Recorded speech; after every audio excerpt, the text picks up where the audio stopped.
Hi all. So I have sent you an email about the changes in the syllabus, and yeah, I reduced the number of assignments from 3 to 2. If you have any questions, just ask me or read the syllabus. So you can choose doing between the second assignment or third assignment. And today we will do my auntie Fernando's article, Reconfiguring Muslim Piety and the Limits of Secular Law and Public Discourse in France. And this is an article, a relatively new article, written in 2010. And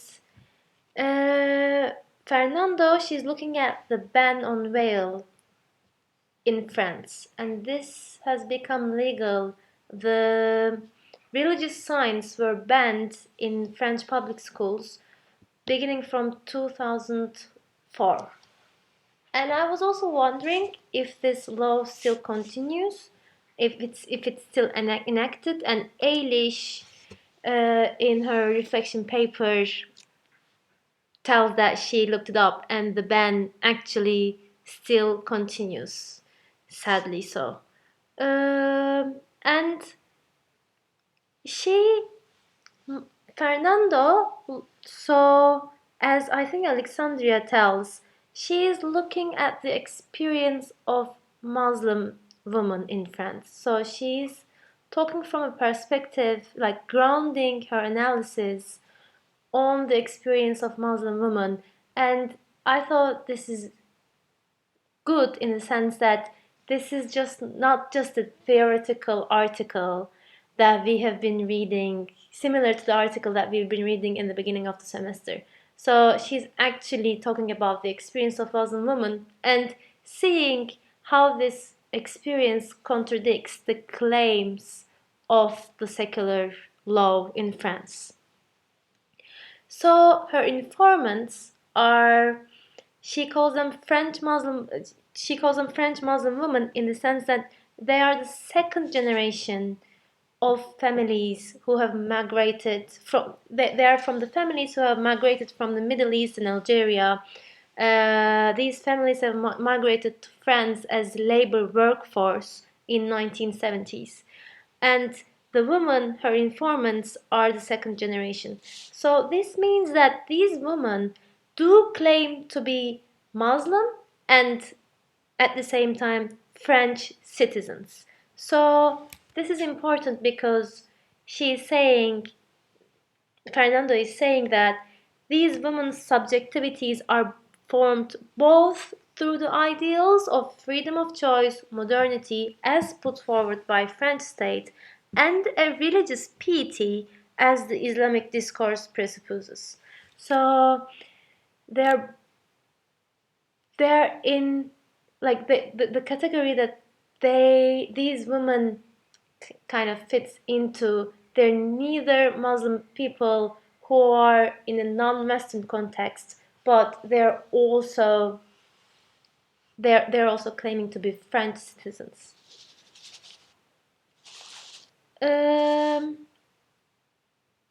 So by giving the experience of her informants, the Muslim women, giving their perspective, she is showing that the secular law is not functioning in the interest of a so-called neutral public sphere. So the secular law claims to be functioning in favor of the freedom of expression of everyone, yeah? But we are seeing that these women's freedom of expression is clearly limited, yeah, because they cannot wear the veil. But actually, the secular law is oppressing these women's religious practices. So that is why Fernando is telling, by looking at the experience, by looking at the contradictions in the how the experience of Muslim women contradicts with the secular law, I am interested in showing the shadows and limits of the secular law. That's what Fernando is saying, and I think one of you pointed out the fact that Fernando is interested in showing the shadows of the secular. And this is kind of similar to the way Farman is building his argument around the secular sphere, because he was saying that the so-called objective, neutral, or natural secular public sphere is defining the same thing in a very different way. Like he was saying the medical discourse is defining the body as a dead person, and the discourse of cryonics was defining the body as a patient. So we can see that the secular discourse has an internal tension. So if we cannot, we can say that both of those categories of patient and categories of a dead person, are actually fictions, are actually created through certain discourses of different institutions. And in this one, we see that actually, even if the secular public sphere claims to be neutral, it is oppressing the woman, and in a very special way, with distinct, with bringing up the distinction, the so-called distinction between conscious and practice, autonomy versus authority of religious domains. Yeah, and Fernando is trying to undermine these distinctions. She's trying to show that these distinctions are not objective or out there, but they are created by the secular law, and these distinctions function in a very specific way to oppress women's lives. Yeah, this is her argument.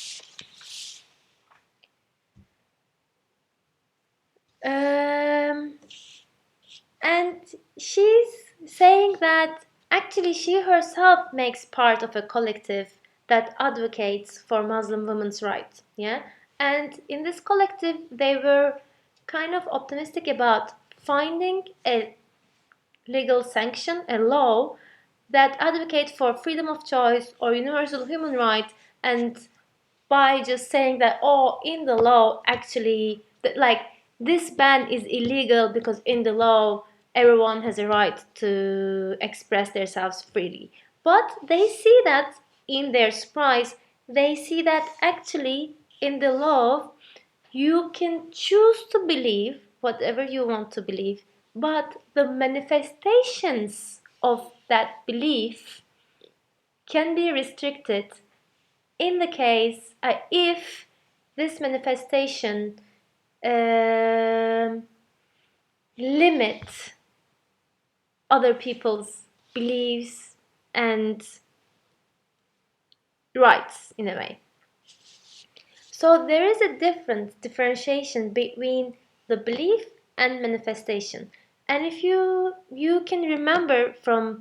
may remember this distinction from Assad's reading, who was saying that actually secularism was bringing a very peculiar understanding of religion, and this peculiar understanding is putting forward a dichotomy between belief and the practice. And Assad was saying, oh, but actually, if you look at it, the belief is never separate from the practice itself.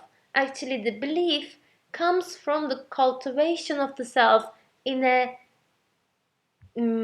certain way. Yeah, he was saying this, but when he was saying this, we could argue that, oh, this is too theoretical. Kind of, Fernando is demonstrating Assad's theory through her ethnographic work. Yeah, and Jeremy was pointing out in his reflection paper that these categories, like conscious and practice, autonomy versus religious authority, are the categories that Fernando is showing. These categories are fictions of the secular law, but they do not they do not find place separately in women's lives when you look at it, as Fernando does. Also, Fernando is giving us a kind of a literature review on how the veil was understood in both secular law or in the studies, in academic scholarly studies. Yeah? So she's pointing out a tendency to see the veil as a sign of women being trapped in patriarchy or religious domains. Yeah? Because like the kind of the cliche way of thinking about the veil is that, oh, poor woman, victim of patriarchy, they have to wear the veil. Or she's saying some sociologists, in a good way, left this way of thinking of veil as a sign of being trapped in this patriarchy. But they say that actually, veil is enabling these women to behave freely in their families or in their surroundings. Yeah, so you put the veil and you are devoid of criticism, or you are devoid of the limitations that the family might bring. But she's saying that these views are trapped in this understanding of conscious versus practice. Like they are trapped in seeing the veil through the lens of the dichotomy between the autonomy of Muslim women and the religious authority.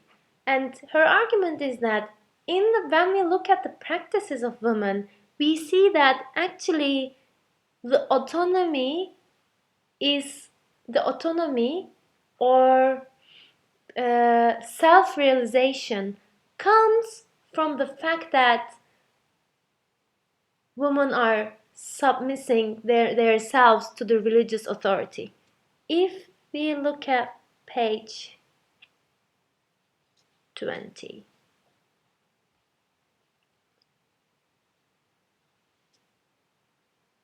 So towards the end of, in the second column, towards the end of the paragraph, the last paragraph, she says, "Yet I take equally seriously my interlocutors' simultaneous desire for personal autonomy and their espousal of a discourse of freedom and self-realization, akin to secular conceptions of the self and of individual agency.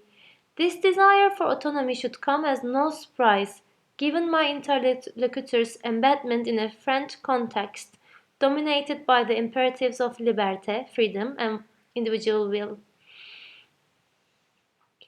I'm interested in what effect the fact that these Muslim citizens have been literally schooled in French Republican epistemologies and ontologies has on their engagement with the Islamic tradition. I'm equally interested, however, in how Muslim citizens, drawing simultaneous on certain ethical practices and epistemologies of self central to the Islamic traditions, speak back to disrupt, challenge, and reconfigure dominant secular republican assumptions." So she's saying that yes, the way that these women talk about the veil as a self-realization or a choice is reminiscent to the way secular law thinks about the veil, but also by kind of reacting or challenging the same discourse, the secular law, through their uh, kind of wish to advocate against the Muslim against the veil ban is shows that actually their subjectivity poses a point of resistance to that secular discourse.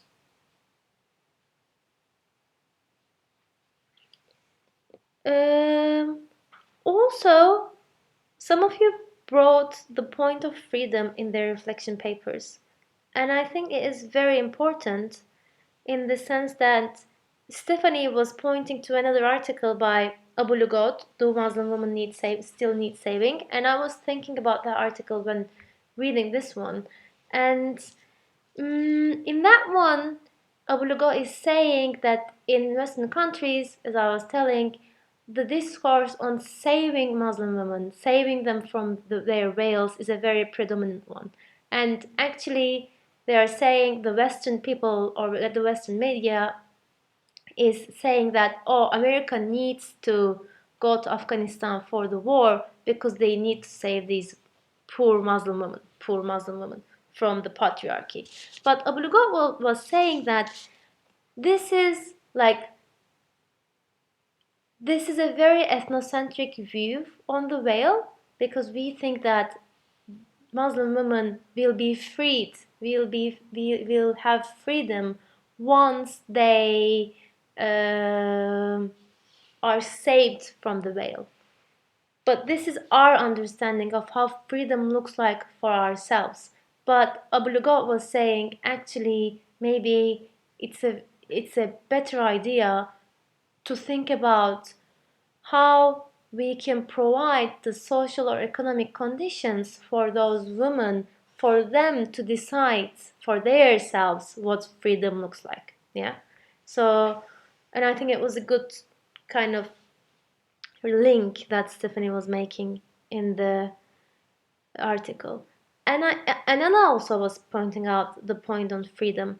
And we see that freedom for those women are kind of is not freedom versus religious authority, but as they submit to religious authority, they think that they self-realize, they reach to freedom. Another quote that this is very important. So towards the end, on page 23, towards the end, the last paragraph on the second column, it says, these women's attitudes towards veiling seemingly validate the sociological analysis of the Islamic revival I discussed earlier, which regard the headscarf as very much a choice as well as part of a more general form of highly individualized religiosity that privileges following one's inner voice over conforming to the external rules of religious authority. Yet, a closer look at the beliefs and practices of women like Khadija, Amira, and Helen demonstrate that they ultimately append such a distinctly oppositional relationship between the self and authority, between personal freedom and norms. So when we look at their lives and the way that they talk about veil, we see that these opposed categories do not hold separately in these women's lives, yeah, as the secular law imagines. So the secular law imagines one thing about these people's lives, but the people who actually practice, these women who actually practice this religion, say something else. By conceptualizing self-realization as the realization of the transcendent will, yeah, the enactment of which requires submission to certain religious obligations, these Muslim French women fundamentally reimagine the relationship between norms and the self, such that the true self is cultivated and realized not against social and religious authority, but rather through it. Yeah, this is her main argument. But also she continues on arguing that the way that the secular law kind of separates the choice and authority from each other becomes a burden on the way women kind of advocate for the expression of their religious practices. Yeah, because Fernando is saying, since the secular law is defining the rules or defining the way that this debate is put forward through the opposed understanding of authority versus freedom of choice, the women also, as French citizens, kind of attempt to challenge this secular discourse through the ideal of freedom of choice. Yeah.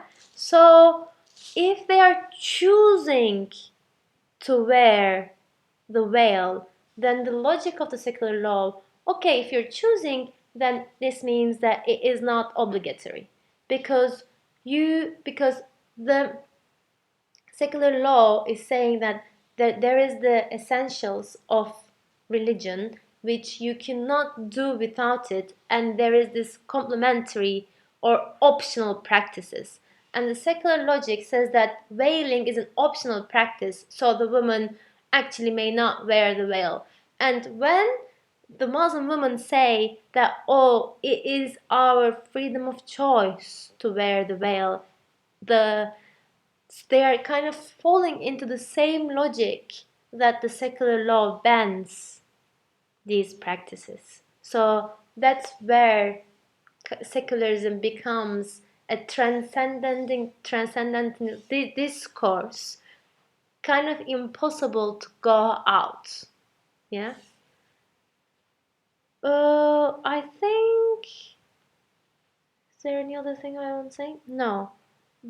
But I think one last thing that I want to say, as I was reading the reflection papers, Anna was saying, I kind of appreciate the way that she's looking at gender and religion, but I do not see gender as I wanted to. Like gender, Anna, I think, is saying that she could have elaborated more on gender, and I was like, I agree with that point, but I don't know how she could, because she's actually giving place to the experiences of Muslim women.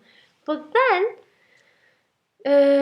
as I was reading Stephanie's response, she's saying that these practices are like this, the ban of secular law is one of the practices that kind of regulates or puts restrictions on women's bodies.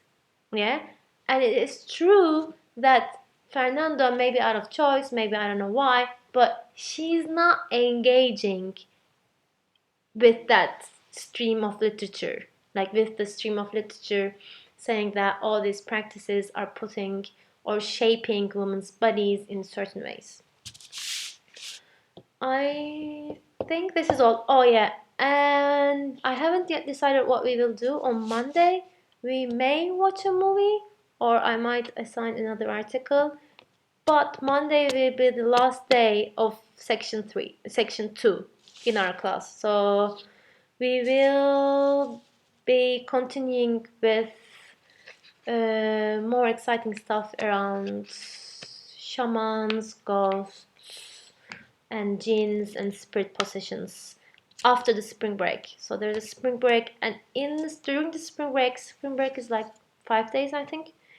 I will upload a video in which I will do a summary of section 2. If any of you, like, you are willing to write the second assignment, I want to do a summary. And if you have questions, if you're like, oh, I actually want to write the second assignment, but I didn't understand this, I want clarification about this, or I don't know, I want a special focus on the way, I don't know, Marx and Weber think differently on this topic, just send me those questions so that I can include in the summary. Yeah. Thank you.